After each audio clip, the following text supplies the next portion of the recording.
Here's the darkness again.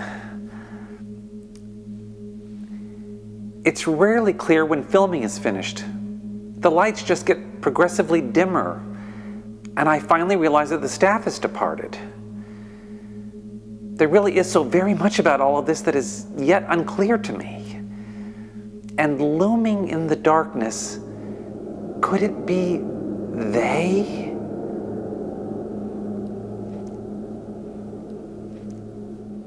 I know I shouldn't be fearful. I, whose hand has touched the face of the Sphinx. But they have been looming ever since my last visit to the Magic Castle. Oh, would you believe that I learned only afterwards that the Magic Castle is the most exclusive destination in Hollywood? If only I'd known that, I would have enjoyed myself even more. It all started, unbelievably, with an occult art challenge. Upon saying the magic word to the owl on the sliding bookcase, the first person I saw in the castle, a Vegas headliner whose name I really should withhold, essentially commanded me to go forth and buy a particular expensive artwork. He told me the artist's name and the title of the piece and the location of the controversial gallery that housed it. He told me that the piece might as well have been custom made for me and that I'd want it in my house. As he held my gaze, it was clear that my procurement of the piece was not so much friendly advice as an outright dare. And then the entire castle began to vibrate steadily and worrisomely. I thought it might be an earthquake, but I overheard someone claiming that the LA subway passes right under the building.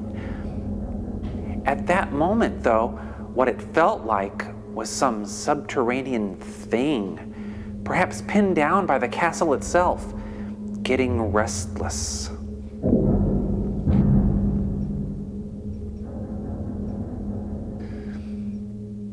And then it fell back asleep.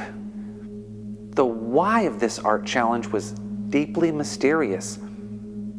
The apparent trophy was the artwork itself.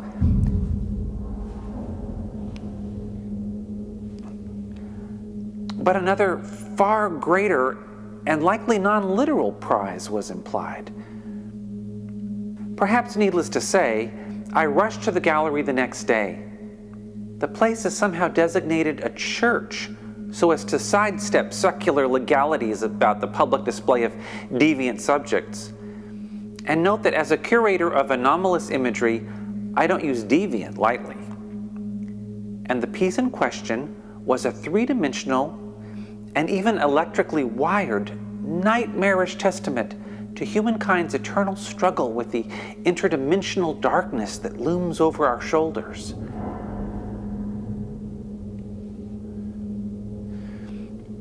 It was entitled, "They'll Probably Be Gone Soon," and they were in it. The piece was terrifying, especially in how it pierced some sort of veil and got into you.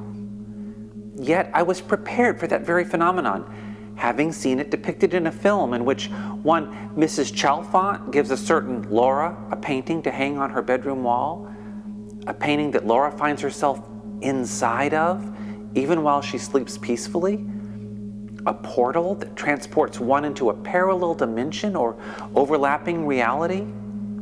So I was predisposed. Yet I left the gallery empty-handed. The price of this art portal was not inconsequential, but as an author, I haven't technically been able to afford anything I've bought for the last many decades, so I can't say that the price was truly an issue. I'm honestly not sure why I walked away and conceded the challenge. My best guess is that I applied some Robert Anton Wilson-esque agnosticism. I didn't know if this portal, to use black and white terms, was good or evil, and so I decided not to meddle with unknown forces. Of course, perhaps resisting temptation was in fact the victory. Who knows? It's all so surreal, because even as name withheld was challenging me, it felt less like the present moment than a memory. And that weirdness was surely courtesy of the Magic Castle itself, a shrine to nostalgia for bygone evenings. It's as if nothing technically happens in the Magic Castle. It's all past tense and bittersweet. That 600-year-old Japanese pagoda just above the castle, the oldest building in the United States, may very well be the time-warping engine.